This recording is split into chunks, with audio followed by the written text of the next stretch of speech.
So after figuring out we needed oil on the bike, we had dinner at a rather swanky hotel, for us at least. We found a Harley Davidson, which was in Beograd in Serbia.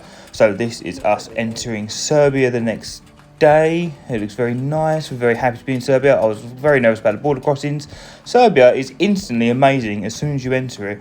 It is just quiet and lovely.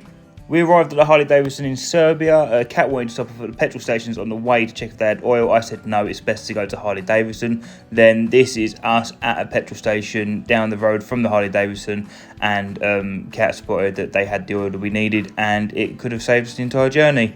I'm in the doghouse.